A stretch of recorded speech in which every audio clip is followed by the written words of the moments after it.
Batman Arkham Knight, the best game of the Arkham series. Opinion a lot of people don't share, I guess. And they don't share that because the game has a lot of issues that people don't like replaying through the game with.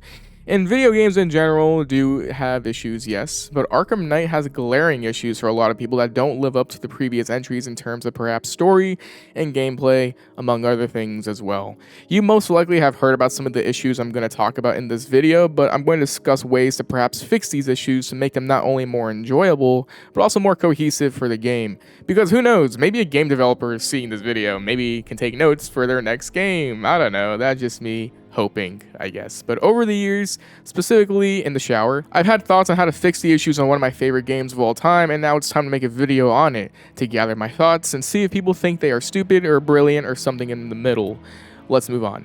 Really quickly before moving on, I'm trying to get to 130,000 subscribers before the end of the year. A lot of people that watch my stuff aren't subscribed. Actually, I'd say if you watch more than 2 of my videos, please subscribe, please. It's free, it helps, I don't go anywhere, and I keep uploading daily, so I'd really appreciate it. I also stream a ton of fun challenges with the Arkham games where a ton of people go in there and make fun of me, so go ahead and join in on that fun if you want. But without further ado, let's move on with the first point here. I'm going to get the first and most obvious point out of the way here, the Batmobile. Yes, what can I say about the Batmobile that people haven't heard of for years already? I don't know, but keep watching because there might be something. So the main issue people have with the Batmobile is that, in a nutshell, there's way too much of it. You use it way too often, it's incorporated way too much into the gameplay and main story. It made people feel like the game's main loop of gameplay that we all know and love from previous entries was being hindered because, wait, I can't fight yet, I have to solve this puzzle with the Batmobile or fight these drones with the Batmobile. Now, there's been percentages made about how often you use the Batmobile, with it roughly being around 20 to 30% of forced time, which doesn't seem like a lot, but it feels like more when using it. Now, personally, I love the Batmobile, but yes, even I can see that there's a lot of moments in the game that it feels forced. Now, people before Arkham Knight wanted to drive the Batmobile. That was a big wish for a future Arkham game. The issue is that the Batmobile isn't used so much in regard to just driving from area to area, rather, it's used as a tank and also puzzle solving, which people didn't expect, which kind of disappointed people to say the least. So yes, to put it in simple terms, the Batmobile was overused, forced upon the player, and sometimes I think the purpose of the Batmobile, which is to simply drive around with, is lost. So how would I fix that? Here's the thing. A big selling point of this game is the Batmobile. You need to have it in the main story in some capacity because yes, it's a huge gameplay shift. But to state the obvious, yes, tone down the use of the Batmobile in the main story. Now, that's easy to say, but how would I do that? Well, let's see. I think first and foremost, I think puzzles with the Batmobile need to be toned down. I think things like, oh, navigate the Batmobile around the rooftops to get to the antenna is kind of boring. Scanning the trail of the tracks here, kind of boring. I think things like that make it feel like we're in the Batmobile too much. Perhaps tweak those sections that have Batman follow the trail on foot or find a way to set up the antenna on foot.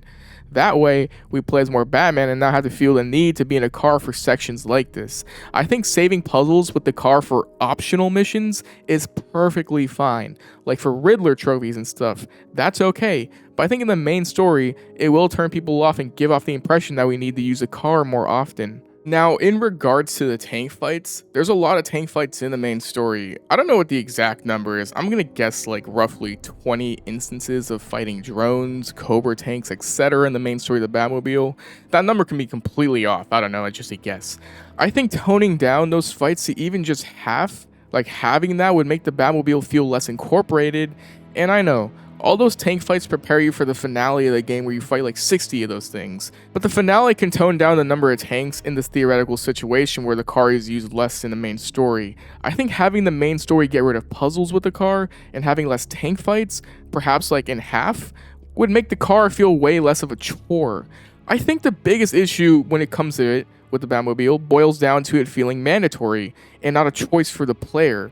If I want to get from point A to point B, Having the option to use the Batmobile to get there rather than the rooftops feels way more natural and better, and I think fun in a way. Not having to force a player to use it would make the car feel way more appreciated. I think the Batmobile being used excessively would be perfect for the side missions. The campaign for disarmament side mission where you just fight drones all day, that's perfect for people that want to use the Batmobile. Keep it in an optional side mission. Or the Firefly side mission, for example, you're just driving around the city. Those are great because it's an option. You don't have to do them.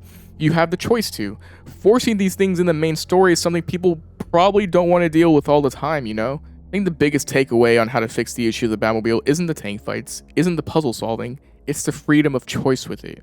You need to make the player not be forced to use it. Give us the option. Like, let's say they keep the puzzles with the Batmobile in the main story. Maybe have a secondary way of doing the puzzles as just Batman, right? Give us that option so you don't have to use the car. You can have us fight non-stop drones in optional side missions, puzzle solving and collecting optional collectibles, but forcing it in the main story that everybody plays, I don't think that was a good idea. Not saying to not have the car in there completely, but definitely tone it down to an extent. Jason Todd. Jason Todd, the Arkham Knight, was an issue in the game.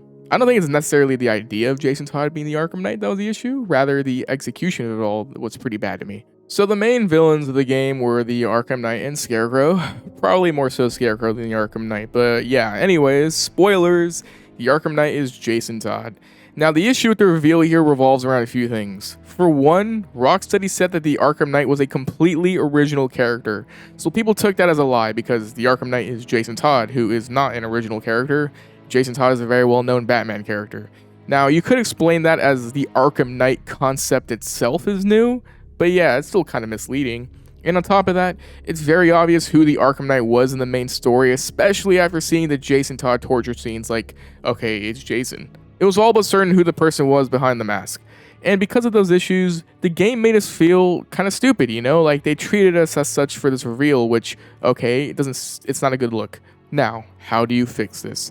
The particular issue of having Jason Todd as the Arkham Knight isn't inherently bad. The game wants to have one of Batman's greatest failures come back to extract revenge on him. Cool.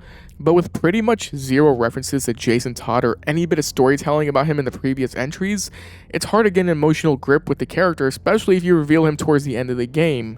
That's why I think to fix this issue, they should have revealed the Arkham Knight in the beginning of the game. I'm talking like the first confrontation between Batman and the Arkham Knight. Jason reveals himself to Batman there. I made a video on this before that goes more in depth, so I'll link that here, but for this particular video, let me tell you why this would solve many issues. First off, we get a natural and emotional character arc for Jason. Instead of having us try and wonder who the Arkham Knight is and then have Jason just quickly reveal himself and help Batman at the end, a better thing would be to show Jason in the beginning and then show his natural transformation from wanting to kill Batman to then understanding Batman's perspective and then saving him at the end. One of the best moments in Arkham Knight was this scene right here.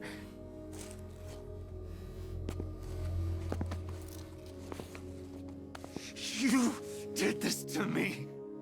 I'm sorry. You left me to rot in that abandoned wing of Arkham for over a year! With him. It's not too late. We can fix this. Together.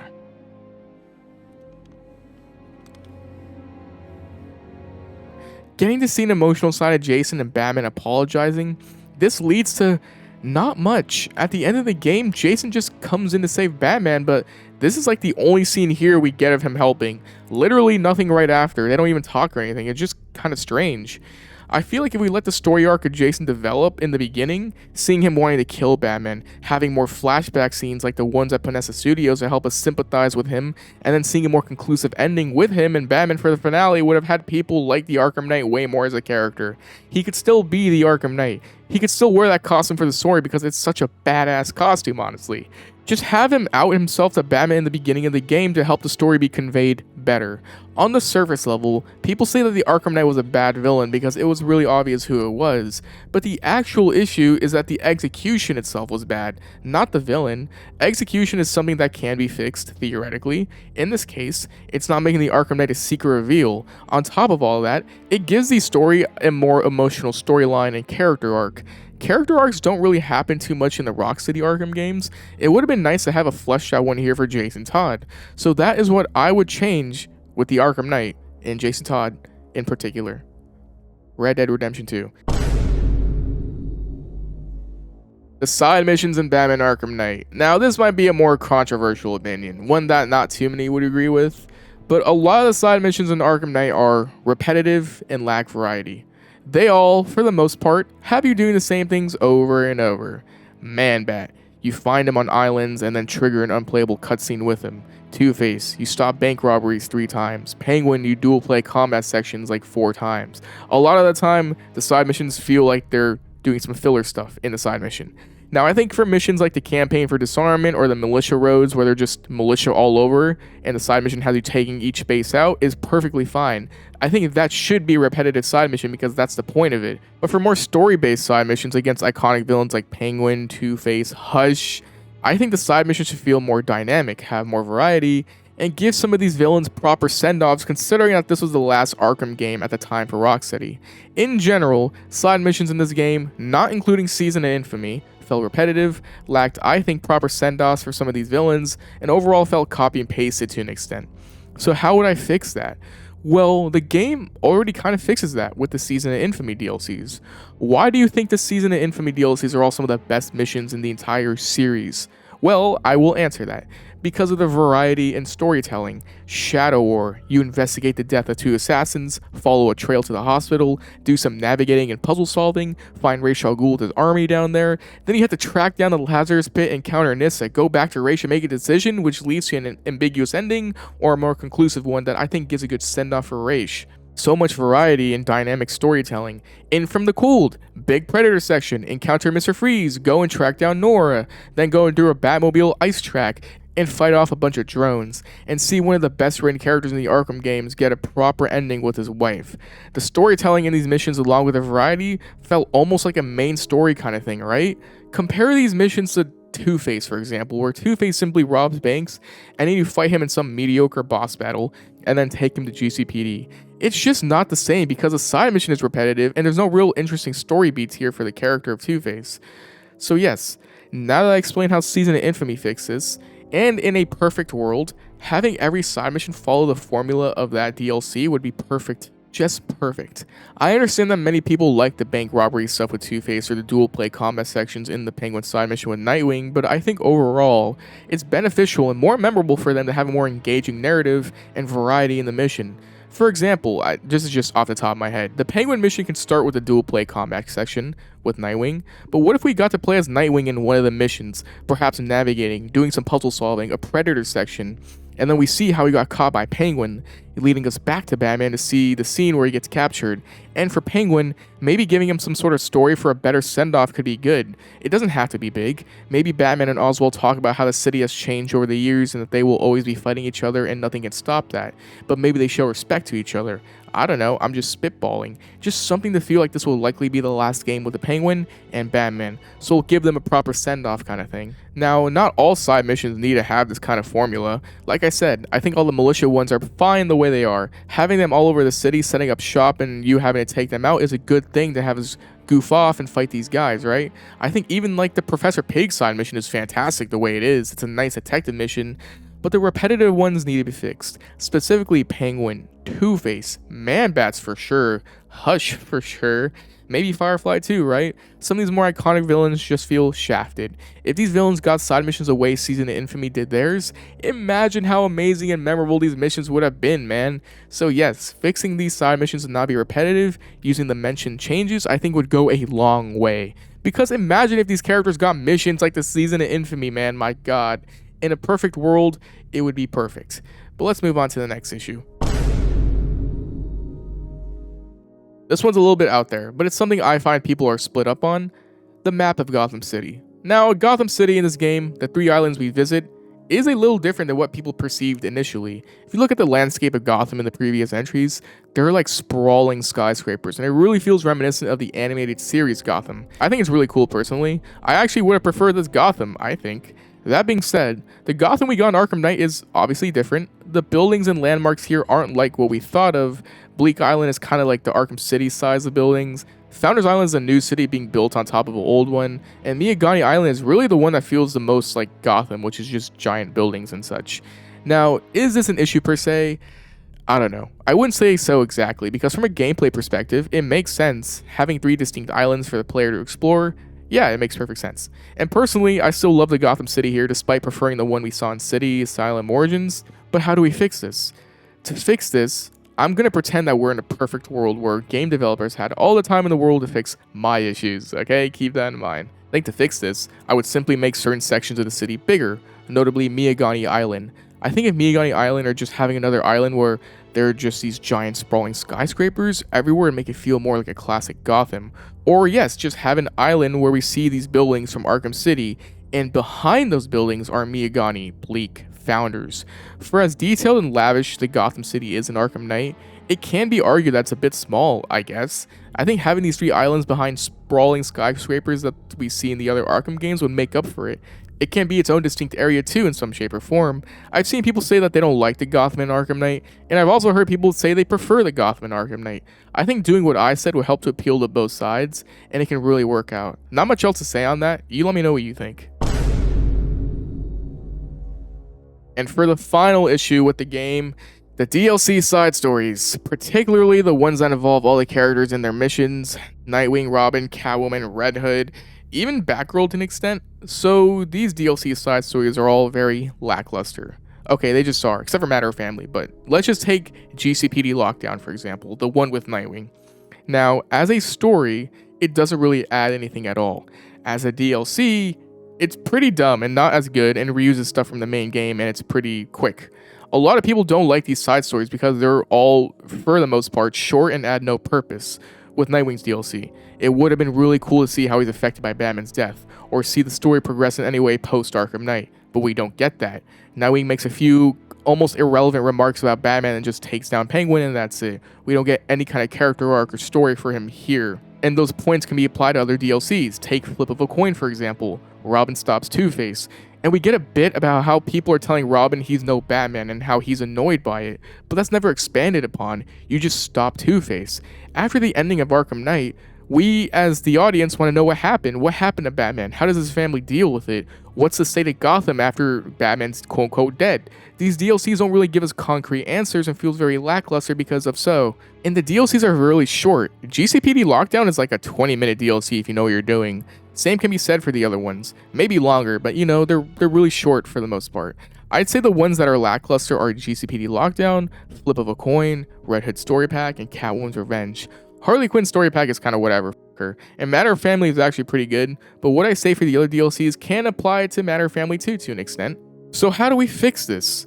So here's the thing. The gameplay of these side stories I can excuse. I think what really needs to be fixed in these DLCs is having many character arcs inside of them. Something to let us know how these Bat family members are being affected by the ending of Arkham Knight where Batman quote-unquote dies. So let's go through each of them. For Robin is constantly being compared to Batman, seemingly with what he tells Barbara after she says he's not Batman to him. He says, "So everyone keeps telling me." Okay, so does he feel pressure to take on the responsibilities of Gotham now that Batman's gone? That could be something that could be explored. Perhaps at the end, after taking down Two-Face, he thinks about Batman and says that even though he doesn't agree with Bruce and his decisions, he'll still protect Gotham and he'll make him proud, even if the weight of it burdens him. You know, if we were to get something like that from Robin, we could be like, damn, okay, Batman's death did affect him in a way. For Nightwing, we see at the end that he's temporarily in Gotham to help out since Batman's gone. Perhaps we can see how Batman's death affected him. Does Nightwing feel like he has to be in Gotham now that Batman's gone? Does he feel like he needs to lead Robin, Oracle, and the others like Batman did since he's one of the most experienced? If we could have seen that side of Nightwing here, we could have had a much more memorable impression of the DLC. Catwoman's Revenge, maybe we can see in some way how Catwoman's affected by Batman's death too. I mean, I think this one's the most whatever. I don't know what exact mini arc she could have, but again, could have a lasting impression on the player if we got to see how the death of Batman affected her. And then there's Red Hood. Red Hood, man. The one I think had so much potential. Red Hood's DLC just leaves us with so many questions, like, is Red Hood just going around killing villains? What's his affiliations with the Bat family? Is he in contact with them or not? How does he feel about the death of Batman, right? It would have been cool to see like how he shifted from the Arkham Knight to Red Hood. We kind of see him become Red Hood at the end of Arkham Knight, but not really. Like, what was his reaction to Batman dying? And then when did he just go around killing villains in Gotham? Like, when did that happen? I feel like there's a whole storyline we missed here going into the DLC. A lot of questions that we're just supposed to answer for ourselves in some way, I guess, right? Just having a little bit of a character arc or see how these guys react to Batman's death would have made for much more memorable DLCs, rather than them just being static about what happened at the end of the main game. It just feels pointless to play these DLCs other than a little bit more enjoyment. And besides the storyline changes, yes, maybe make the DLCs longer and heftier too. More is always better in some way. If they can make the DLCs like the Matter of Family size, that would be awesome. But I think I would value the storyline side more than the gameplay side. The characters all feel static, and it seems like they don't give a crap about Batman's death, honestly. Why don't they care? Has it been a while? Do they know he's alive? Just a lot of vagueness going around, not a lot of answering. But yes, overall, I think what the DLCs need are more engaging story arcs for each character, and some more gameplay wouldn't hurt at all. And I think these DLCs would be way more memorable.